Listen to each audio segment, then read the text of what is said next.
Finally, it's time for the ultimate Halo Infinite theory. After so many videos explaining what I believe to be the best course, I will put all of this information together into one perfect iteration of a complete story, the Nico Town Halo Infinite. And with that being said, let's jump right into it. Where to begin but the beginning? Halo CE Combat Evolved, the first game in the timeline and an important stepping stone. While it doesn't have an exact place in my story, it sets everything up. Nothing would be here without the first Halo. No Covenant, no Master Chief, no Cortana, no Flood. All of these additions pivotal to where I believe Halo Infinite will go, allowing it to tie to the rest of the Halo story, honoring the old while embracing the new, a best of both worlds, combining what everybody loves about Halo. Halo Infinite actually begins much earlier than you think, at Halo 2. And while this does seem odd, the most important character to this story is not Master Chief, it's not Cortana, it's not this pilot guy, it's the Gravemind. While Master Chief will play important roles to this overall plot, it all starts with the Flood's leader, their hive mind, that controls everything, knows whatever it consumes. It was playing both sides from the beginning, and it's still doing that to this moment. It's just waiting for the perfect time to strike, which will be brought about unwittingly by Master Chief and set up beforehand by Cortana. At the end of Halo 2, when Master Chief leaves Cortana on High Charity with the Gravemind, this starts it all. He's able to access her, infiltrate her, and infect her. That is the beginning. As we know from other lore, AIs can be infected by the Flood, so it wouldn't be too far to assume that the Gravemind tried this on Cortana, and her actions later in the series can be explained by this certain action if it were to be true. I don't believe Cortana was actually his first attempt. This would belong to 343 Guilty Spark, our favorite monitor, because during Halo 2, he was actually in the possession of Gravemind, meaning that Gravemind could infect him just as well as Cortana, which I believe he actually did, because going from Halo 1, which is my one connection to the original game, his demeanor towards Master Chief destroying the ring vastly changed. You can't imagine how exciting this is to have a record of all of our lost time. Human history, is it? Fascinating.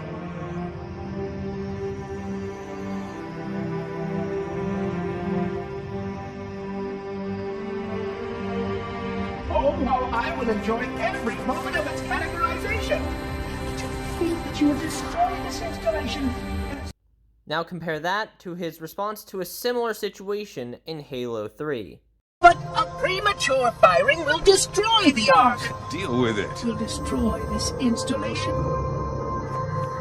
Unacceptable! Unacceptable! Absolutely unacceptable! Protocol dictates action! I see now that helping you was wrong! You are the child of my makers, inheritor of all they left behind. You are Forerunner. While he fails, he only turns red when he is near the Gravemind, and that is the only other instance we see his eye change that color, which leads me to believe he was infected and that was it popping through, meaning that they still have some control, but unknowingly it could happen at any time. We could also connect that the reason she might have been targeted was because 343 gave the Gravemind information about humans and their own AIs, and then once he stumbled upon Cortana, that's when he unlocked the secret and infected her, hoping if he failed, she would be his contingency. While it may differ between Forerunner and human AIs, I still believe that they can be infected. So if we're going off the assumption that Cortana was infected, the ending of Halo 3 can be looked at a little differently if this happens to be the case. 343 Guilty Spark was actually protecting the Gravemind unknowingly of course. By not activating the ring, it would also save the Gravemind from any damage. While the Gravemind didn't know it would kill him, it would be a good idea to have someone on the inside to stop the ring from lighting. And being the ring's monitor, 343 Guilty Spark was perfect for the job. And while Cortana hadn't shown any real infected symptoms up to this point, it seems like Gravemind's plan with her was to get her to disable the humans as much as possible. With them being the biggest threat to his power, if he was able to take them out and rise again through the carnage that was left from this massive battle, maybe he would be able to take over humanity. But it all depends if Cortana is successful in the plan that Gravemind set out for her. With all the pieces in motion, we arrive at Halo 4. Humanity's imprisonment is a kindness.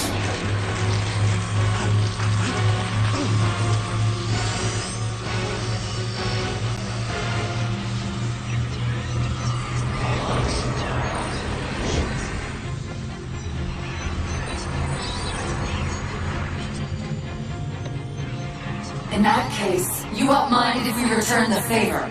Your compassion for mankind is misplaced. I'm not doing this for mankind.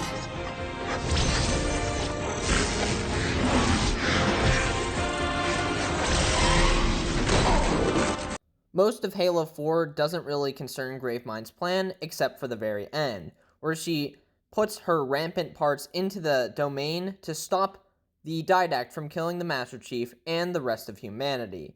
And while this was used as a method to stop the Didact and save humanity for a time, this would eventually lead to its destruction. Because if we're going off Cortana's infected, and she put the broken parts, the rampant sections of her into the domain, leading to the infected part to actually survive, meaning that the original Cortana that we knew died at the end of Halo 4. Wait. Welcome home, John.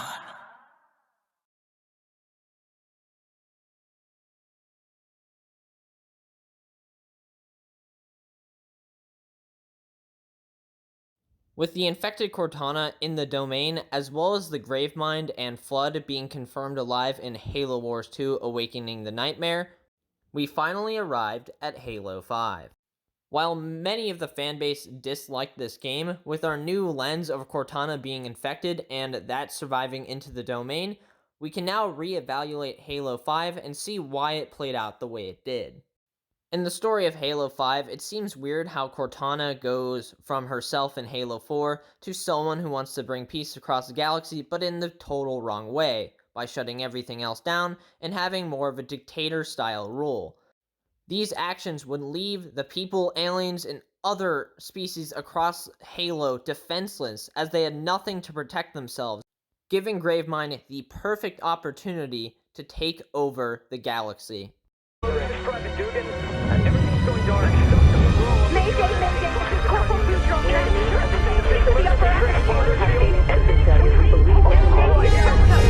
Captain Lasky, distress calls, all channels.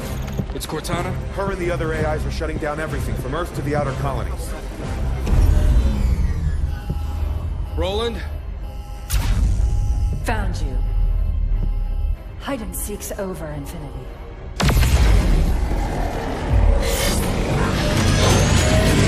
Lieutenant Jet! Emergency subspace now!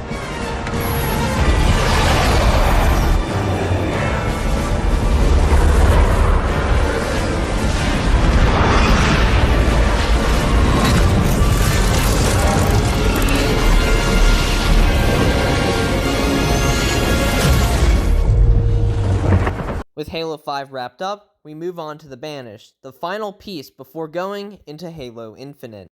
With the 2-year time gap between Halo 5 Guardians and Halo Infinite, one question about the Banished remains. How would they possibly be able to beat humanity if they had time to reset, repair their ships and forces, and get ready for their assault on Cortana? And even so, this mission would probably have tons of ships and forces because she had the power of the Guardians on her side. And during this, the humans were actually able to secure part of their mission, meaning that Cortana was ready for deletion by being captured. We don't know what happened to her, but we'll get into that later. And to answer the question about the Banished, this actually comes from the gameplay trailer, where you see multiple instances of forces that don't have the Banished coloring. There's brutes from Halo 3, elites with Halo 2 armor, Halo 4 and 5 grunts. There's so many areas that would explain why this would happen. And that's because as the Banished ran around, returning to closer into the Halo universe from being stuck on the Ark, they were able to collect the remnants of the Covenant, which were slowly breaking down, and splinter groups that happened much earlier in the timeline. Brutes, with their, brutish nature, would have a easier time recruiting different Covenant factions that still remained. Some would willingly join them, but if a group decided not to, they could just say, join or die, because as they were growing their force, they became more powerful. And power is a strong motivator.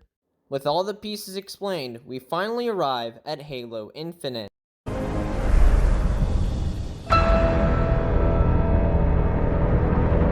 Halo Infinite begins not where the trailer started, but at a massive battle beforehand. The UNSC has put all their forces towards stopping Cortana, fighting off her Prometheans and the Guardians, which are powerful and deadly enemies. With all their focus on securing Cortana and getting her ready for deletion, they don't see the Banished approach. And once they do, there's nothing that the UNSC can possibly stop them with. They've come with a vengeance, and an army larger than ever seen before, and it takes us by surprise, which, in the end, the humans lose. During the space battle, Master Chief, in a group of Pelicans, was flying down to the ring, hoping to collect Cortana where she had been captured at a Forerunner establishment. But this goes awry as the ships are shot down, and he floats there, motionless in space. And this is where our pilot comes in. He still somehow manages to survive, despite this massive battle where the Banished are looking to kill every human they see. And he stumbles upon the Master Chief, getting him into his ship, fixing him up, and getting him ready for the next part of the journey. During this time, the Banished have taken over the ring and have moved farther out into the galaxy, now fighting forces like the Arbiter's Swords of St. Helios and other groups, and that's why we won't be seeing them in this particular game, unless it was a small cutscene of Arbiter and the Swords of St. Helios fighting off the Banished as they expanded to conquer more worlds. The Banished, despite having all the power in this situation, do not know about Cortana, and that's the one advantage Master Chief and this pilot have going into it. Though, this time, they won't be totally alone. While Master Chief will do a lot, there's also Marines and other UNSC forces scattered on this ring, surviving and being hunted by the Banished. Captain Lasky of the UNSC Infinity, Fireteam Osiris, the rest of Blue Team, all these figures from the last two Halo games, still present, but we don't know if they're alive yet, so we'll find out once we start our ring-clearing journey. The Master Chief gears up in the carnage just like the trailer, and slowly descends to the ring along with the pilot in the Pelican that they still have operational. This is shot down by the AA turrets, where the campaign begins as a player perspective, just like we saw in the trailer. This is only a small part of the large ring we'll have to clear, and that's only the beginning. From Halo 3 all the way up to the point of the Banished leaving, the Gravemind has been repairing. While the Banished did provide some resistance and killed what it tried to create in another Proto-Gravemind, they can use the carnage from that battle, the rest of the rotting, fleshy corpses that were found in the Battle of the Ark, and anything else on that planet to start their suitable rise to power. Growing in forces, they can reform the Gravemind and get a real basis of what their next plan of action would be. As the Banished begin to leave, the Gravemind sends tiny flood forms as scouts on the ships, not to infect this time, but to see where they're going, if there's going to be carnage, which would be the perfect thing for them to grow back even stronger and possibly take over the Banished themselves. They're another huge threat, and the Gravemind, now recreated, realizes that possibility. As the Banished stumble on the ring and the humans trying to trap Cortana there, the huge battle ensues at the beginning of the game. And with the Flood seeing how giant the battle is, it's a perfect time for the Gravemind to sneak in undetected. While these scout forms still remain hidden, Gravemind sends some forces to the ring, without any knowledge. As we saw in Halo 3, they can in fact space travel with the ships that the Covenant had and any other things, so they could probably get the remaining ships left on the Ark if the Banished didn't leave any, and use them to infiltrate the ring without being detected. Master Chief continues his mission of cleansing the ring of the Banished forces with the help of the pilot and any Marines that he collects along the way, but I think it would be good that we have some character deaths here, mainly being Fireteam Osiris. Maybe Buck's still alive, but the rest of Fireteam Osiris, it'd really be impactful to see them die, and despite Master Chief not hating them for hunting him down, he can see the power of the Banished and why he really needs to complete his mission. Characters like Lasky and then some random Marines they find along the way can surely live, which Master Chief would need to gain up some forces and take some outposts to really grow back the army that the humanity used to have. Of course, it wouldn't be as big, but with Spartan 117 at the helm, it would be a much better chance that they could succeed in defeating the Banished. The thing about Master Chief winning these battles is there would be a lot of bodies, and what could use those bodies? The Flood.